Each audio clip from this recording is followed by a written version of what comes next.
Hello brothers and sisters, welcome back again sa ating sharing for bread of God. In the name of the Father, into the Son, into the Holy Spirit. Amen. Lord, nagpapasalamat ako sa iyo sa mga grasya na ibinigay mo araw-araw, sa mga guide, kaya sa pagmamahal mo sa akin sa bawat araw na aking nararamdaman at aking ikitalang buhay. Lord, maraming salamat sa mga bagay na ikaw lamang ang nag-provide. Hindi man maunawaan, ngunit alam ko na sa paraan ng Holy Spirit, ikaw ang nagagabay. Ikaw ang nagbibigay dahil sa aking panampalataya at pagtitiwala at pag-asa sa iyo.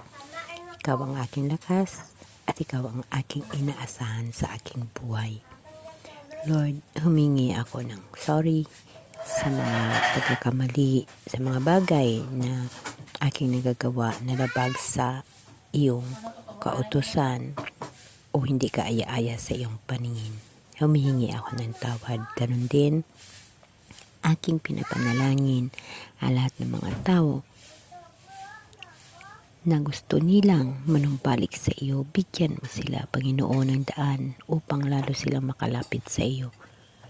Buksan mo ang mga puso ng bawat tao na iyong iniibig upang bibigyan nila ng pansin ang buhay espirituhan ng kasama ka upang makamtan ang buhay na walang hanggan. Amen. Okay, brothers and sisters, continuous natin yung ating video regarding ito sa sign of cross, sa mga previous na video natin. Kasi ako mismo na ultimong tao, ultimong alagad ng Diyos, or ultimong tinatawag na pumuluyo at naniniwala sa ating mahal na Diyos kay Ginoong Hesukristo, yung ating manunubos nga nagtuga ng langit at ng lupa.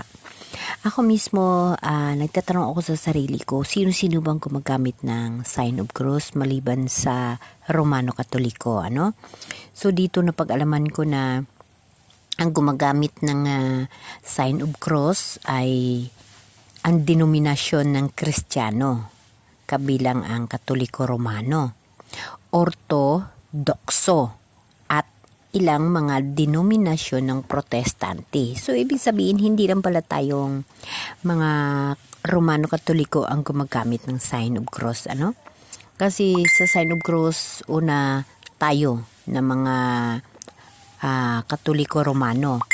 And then itong Ortodokso. Yung Ortodokso, mula ito sa Griegong ortodoksiya, Sila gumagamit din ng sign of cross, although na may pagka-iba ang mga patakaran or ang kanilang paniniwala at may ibang tinatawag na pagtuturo. Ang ortodoksiya, ito ay makikita sa silangang Europe, sa gitnang silangan at iba pang bahagi ng mundo. So, ortodoksiya. So, paiba-iba ang ating paniniwala sa sign of cross, ngunit iba lamang ang gumagamit na religious. Hindi lahat, So, ang pangunahing katangian ng ortodoksiya ay binibilangan ito ng, uulitin ko, ng panampalataya sa Trinidad. Ang Diyos ay isa, ngunit may tatlong persona, Ama, Anak, kag si Jesus Christ at Espiritu Santo.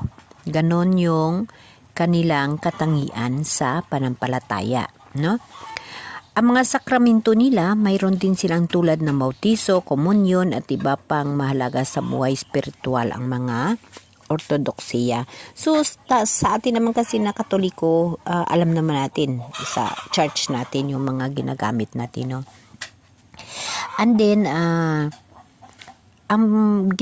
pagpakita rin sila ng paggalang at devotion sa Diyos at sa mga santo. Yes, tayo sa mga santo rin, mga saint natin, At ang ortodoksiya ay mayamang sa tradisyon ng liturhiya at devotion na kinabibilangan din ng dasal, pag-aawit at ritual. And din, ang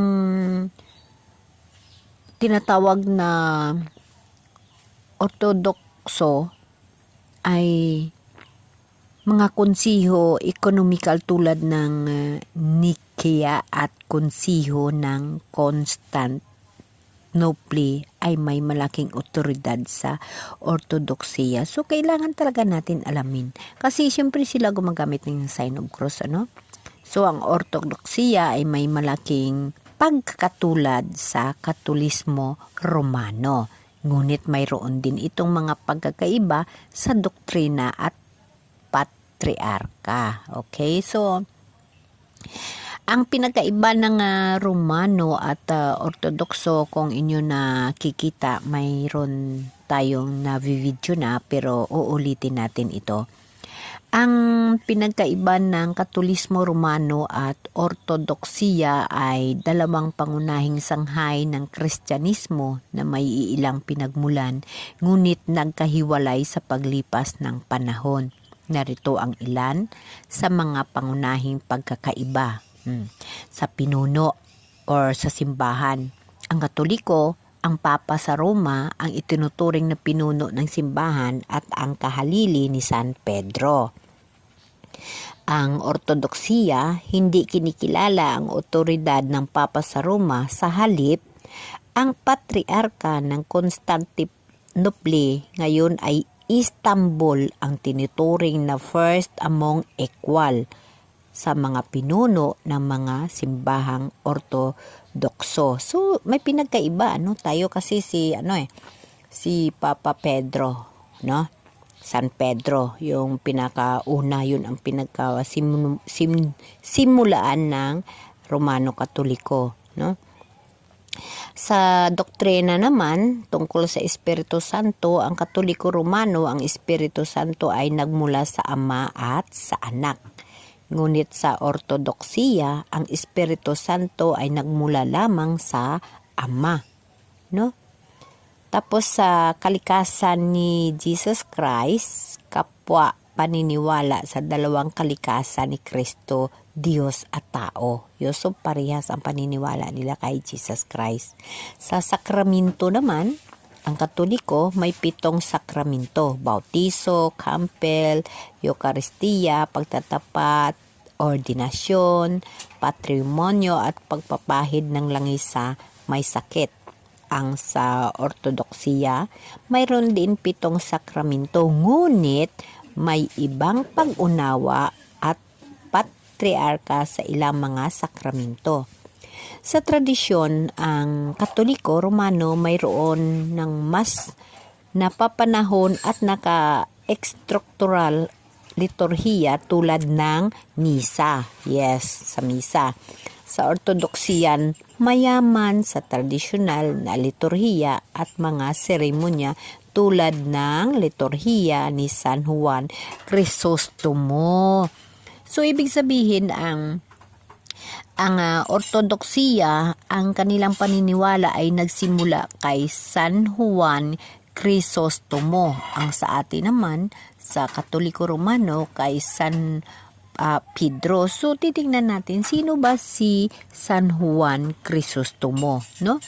Kasi, siyempre, minsan sasabihin natin, sino ba yung si San Juan Crisostomo? Bakit yun ang pinaniwalaan ng Ortodoksiya? So, ito, titingnan natin. Si San Juan Crisostomo ay isang kilalang santo sa Ortodoksiya at isa sa mga ama ng simbahan.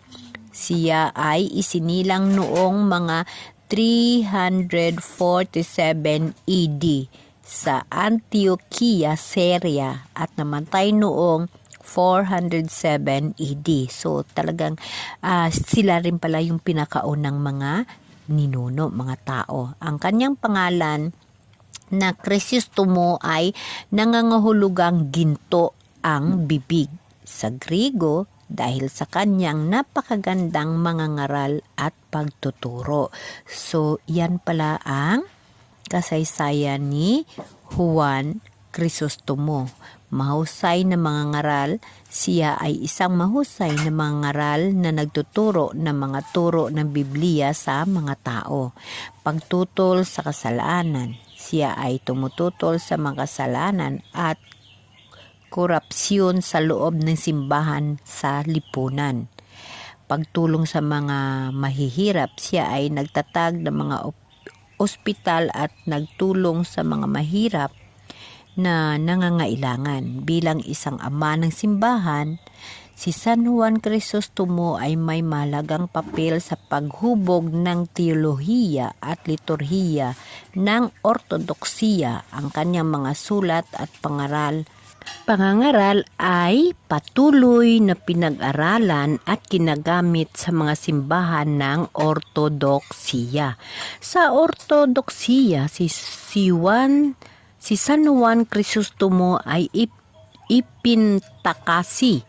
pinipintakasi bilang isang modelo ng isang tunay na pastor at nagtagapangaral ng salita ng Diyos. Ang kanyang buhay at mga turo ay patuloy na inspirasyon sa mga manampalataya ng ortodoksiya.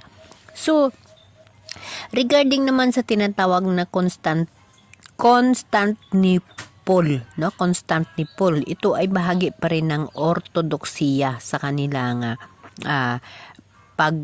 panampalataya. Ang patriarka ng Constantinople ay ang espiritual na pinuno ng silangang ortodoksong simbahan na may luklukan sa Constantinople, ngayon ay Istanbul, Turkey. Ang patriarka ng Constantinople ay itinuturing na first among equal, unang katulong sa mga pinuno ng mga simbahang ortodokso sa buong mundo. Ang patriarka ng Constantinople ay may mahalagang papel sa ortodoksiya dahil siya ang espiritual na pinuno. Siya ang espiritual na pinuno ng mga ortodokso sa buong mundo. Tagapagpahayag ng doktrina. Siya ang tagapagpahayag ng doktrina ng ortodoksiya at nagbibigay ng mga patnubay sa mga isyu ng pananampalataya. Tagapag-ugnay ng mga simbahan. Siya ang tagapag-ugnay ng mga simbahan ng ortodoksiya sa buong mundo. Ang patriarka ng Constantinople ay may mahabang kasaysayan na nagsimula noong ika-4 na siglo ng mga Constantinople ay naging kabisira ng Imperyong Romano. Ang patriarka ng Constantinople ay may mahalagang papel sa paghubog ng teolohiya, liturhiya at tradisyon ng ortodoksiya. Sa kasalukuyan, ang patriarka ng Constantinople ay si Bartolomeo na nagsisilbi bilang espiritual na pinuno ng mga ortodokso sa buong mundo. So, may pinagkaiba, sa pagpamuno sa simbahan, pero magkahawig ang mga ginagawa ng ortodoksiya at ang Romanong Katoliko. Napakagandang kaalaman ito kung tutuusin lang, kung hindi natin ito nakikita at napag-alaman, know-how. Wala tayong kaalam-alam na mayroon pa palang mga tao na ibang reliyon na gumagamit ng sign of cross. So, sa lumaki ako hanggang sa ngayon sa edad ko na ito, sa buong isip ko, ang Romano Katoliko lamang ang gumagamit ng sign of cross. Ngayon, aking pag-alaman na ang ortodoksiya ay gumagamit din ng sign of cross. So, hindi lang ito. Alamin pa natin ang kalaliman ng kasaysayan ng ortodoksiya at ang kasaysayan ng ating Romano Katoliko at alamin natin kung sino-sino pang gumagamit ng sign of cross. Sa totoo lang, brothers and sisters, ang paggagamit talaga ng sign of cross mula bata ako hanggang sa ganitong edad ko, halos hindi ako makapaniwala sa sarili ko na muntik na ako kumbaga matintar o mayroon talagang tentasyon sa mundo. Ngunit iniisip ko sa sarili ko, mula bata ako, ito na ang aking pinanampalataya, ito na yung aking ginagawa sa buhay at hindi ako pinabayaan ng mahal na Diyos, hindi ako pinabayaan ni Jesus Christ mula noon hanggang ngayon na ako ay matanda na at kumbaga ay kukunti na lang ang buhay na natitira ko. So, ang dami-dami mga mirakulo sa buhay ko, ang daming pangyayari, ang daming mga trials na lahat yan nalagpasan ko sa tulong ng mahal na Diyos at sa panampalataya ko. Kaya sabi ko sa sarili ko, bakit kailangan ko magbago? Bakit kailangan ko magsimula sa uno?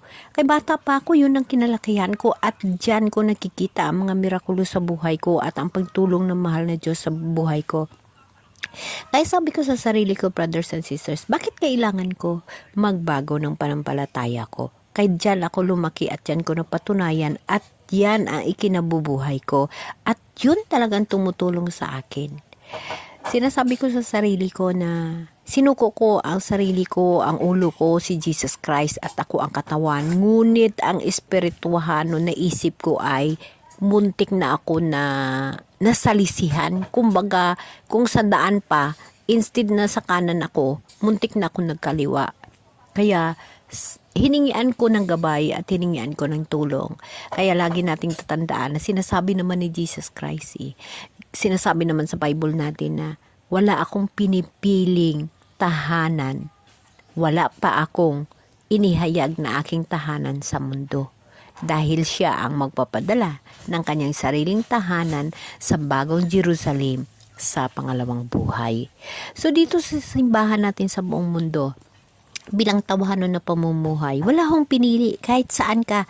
Ang importante, ang mahal na Diyos ay nasa puso mo. Ang importante, ang templo ng Diyos ay nasa puso mo. Wala pa akong templo or simbahan ang mahal na Diyos na pinili. Ngunit, sinasabi ng mahal na Diyos na ang templo ng community ay importante na bahagi ng tao. Ang templo ng individual na panampalataya ay nasa puso natin lahat. Yun ang templo ng Diyos na totoo.